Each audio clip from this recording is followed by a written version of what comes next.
V अपान आई volt अपान ampere, और SI unit हम इसका देखेंगे। तो जैसे रेजिस्टेंस का यूनिट जो होगा वो वोल्ट अपान एम्पियर होगा, लेकिन जो इसका SI यूनिट होगा वो वोल्ट अपान एम्पियर को ही क्या बोला जाता है, यहाँ पे ओम बोला जाता है। इसका सिंबल में ओम से दिखाया जाएगा, ठीक है ना।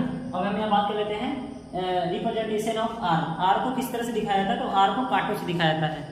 तो यहाँ पे सवाल पैदा ये होता है कि R को कांटों से क्यों दिखाया जाता है, इसमें कांटे क्यों बनाए गए, इसको क्या और तरीके से रिप्रेजेंट नहीं किया जा सकता था, लेकिन नहीं, इसको कांटों से दिखाया जाएगा। कांटे का मतलब ये होता है कि रुकावट, ठीक है ना। तो यहाँ पे मैंने बताया कि किसको रोक रहा होता है, ये करंट को रोक रहा होता है। तो करंट को रोकने के लिए एक ऐसा रास्ता हमें चाहिए होता है जिसमें कांटे हों। तो कांटे पे चलना थोड़ा सा मुश्किल होता है, प्रॉब्लम करता है। ऐसा नहीं कि चल नहीं लोगे आप कंडक्टर में अच्छी तरह से चल लोगे, लेकिन कंडक्टर में आप किस तरह से उसको रिप्रेजेंट करोगे कि करंट को चलने में प्रॉब्लम हो, तो आप वहाँ पे कांटे बना दोगे, ठीक है ना। तो ये जो कांटों से दिखाया जाता है ये ऑलवेज इसी से दिखाया जाएगा। तो रेजिस्टेंस को हमेशा कांटों से दिखाया जाता है ताकि करंट को चलने में यहाँ पे प्रॉब्लम हो। तो मैंने जैसा कि बताया था रुकावट of resistance is called current. तो ये करंट को रोक रहा होगा, और करंट को जो रोकेगा कांटे होंगे, ठीक है ना, उसके पथ में कांटे होंगे, करंट के पथ में कांटे होंगे, ठीक है ना। अब यहाँ पे बात करेंगे हम ओम्स लॉ। तो ओम्स लॉ क्या होता है, ओम्स लॉ के बारे में हमने अच्छी तरह से देख ही लिया है। अब हम ग्राफ ऑफ ओम्स लॉ के बारे में बात करेंगे। तो जो ग्राफ है ओम का लॉ, उसको किस तरह से हम डील करेंगे, यहाँ पे उसको हम किस तरह से ग्राफ में रिप्रेजेंट करेंगे। तो देखते हैं ग्राफ ऑफ ओम लॉ क्या है। तो सबसे पहले ग्राफ जो भी बनता है ना वो एक्स वाई कोऑर्डिनेट में बनता है। तो यहाँ पे हमें बनाना होगा एक्स कोऑर्डिनेट और वाई कोऑर्डिनेट। तो ये रहा हमारा एक्स कोऑर्डिनेट और ये रहा हमारा वाई कोऑर्डिनेट। तो एक्स कोऑर्डिनेट को हम करंट से दिखा रहे होंगे, एक्स कोऑर्डिनेट को हम करंट से दिखा रहे होंगे, ये रहा हमारा करंट आई, और वाई कोऑर्डिनेट को हम वोल्टेज से दिखा देते हैं, ये हमारा रहा वोल्टेज। आप यहाँ पे फ्री होते हैं, आप यहाँ पे वोल्टेज से दिखा सकते हैं, यहाँ पे करंट से दिखा देते हैं, नो डाउट, क्योंकि यहाँ ओम्स लॉ कुछ इसी तरह से फॉलो कर रहा होता है। चलिए देखते हैं। तो वोल्टेज और करंट के बीच में हम एक ग्राफ ड्रॉ करेंगे। तो जैसा कि हमने ओम्स लॉ में देखा था कि V अपान आई हमेशा क्या होना चाहिए, विल बी फिक्स। V अपान आई हमेशा क्या होना चाहिए, फिक्स होना चाहिए, ठीक है ना, फिक्स होना चाहिए।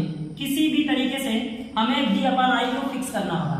If physical state will be constant, जैसे प्रेशर, टेम्परेचर और वॉल्यूम, प्रेशर, टेम्परेचर और वॉल्यूम फिक्स करेंगे तो V अपान आई फिक्स हो जाएगा, और इसी को ओम का नियम कहते थे। तो इस ग्राफ में हमें वोल्टेज और करंट को फिक्स करना है। तो वोल्टेज और करंट को फिक्स करना है, मतलब इनका रेशियो, इनका जो स्लोप होना चाहिए, इनका जो ढाल होना चाहिए वो बराबर होना चाहिए, जितना x में हो उतना y में हो। इसके लिए ये ग्राफ इसके ओरिजिन से जाएगा, इसके लिए ग्राफ इसके ओरिजिन से जाएगा। बिल्कुल स्मूथली हम इस ग्राफ को समझने के लिए 2-3 पॉइंट्स ले लेंगे और यहाँ पे हमें समझ में आ जाएगा कि क्या फिक्स है। तो हम बात करेंगे कि ये लाइन वाई एक्सिस को दिखा रहा होगा वोल्टेज और एक्स एक्सिस को दिखा रहा होगा करंट। तो अगर हम कहें ये एक वोल्टेज है तो 1 एम्पियर होगा। आगे वाला अगर हम बात करें ये 2 वोल्टेज होगा तो करंट बना होगा 2 एम्पियर का।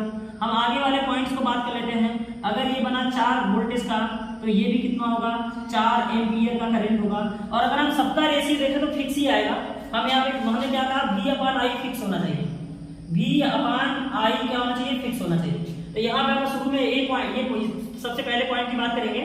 तो यहाँ करंट वोल्टेज 1 एम्पियर का है, वोल्टेज 1 का है तो करंट 1 एम्पियर का, तो ये कितना आएगा, वैल्यू 1 आएगा। अगर हम यहाँ बात करेंगे 2 वोल्टेज और 2 एम्पियर तो यहाँ वैल्यू क्या आएगा, 1 आएगा। यहाँ हम 4 वोल्टेज और 1 एम्पियर की बात करें तो यहाँ भी जो आएगा वो क्या आएगा, 1 ही आएगा, ठीक है ना। तो वोल्ट अपान एम्पियर को हम ओम भी कहते हैं, ओम भी कहते हैं, ओम भी कहते हैं। हमने बताया ना वोल्ट अपान एम्पियर क्या होता है, ओम होता है। इसलिए कितना आया, ये 2 वोल्ट अपान एम्पियर, 1 वोल्ट अपान एम्पियर, तो ये सब क्या है, 1 ओम 1 ओम 1 ओम, बार-बार 1 ओम आ रहा है।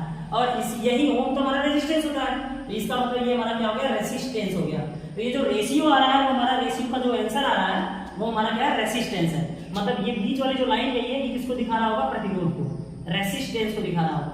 और ये जो ग्राफ है वो ओम के नियम को पालन करता हुआ ग्राफ है, ओम के नियम को रिप्रेजेंट करता हुआ ये ग्राफ है, जो कि एग्जाम में आपको बनाने के लिए सिर्फ आएगा कि आप ओम के नियम को ग्राफ को बना दो। तो आप बस ड्रॉ कर देना, आपको ये करने की जरूरत नहीं है, बस ड्रॉ कर देना, ठीक है ना। तो आप इसको नोट डाउन कर लीजिए अच्छे से।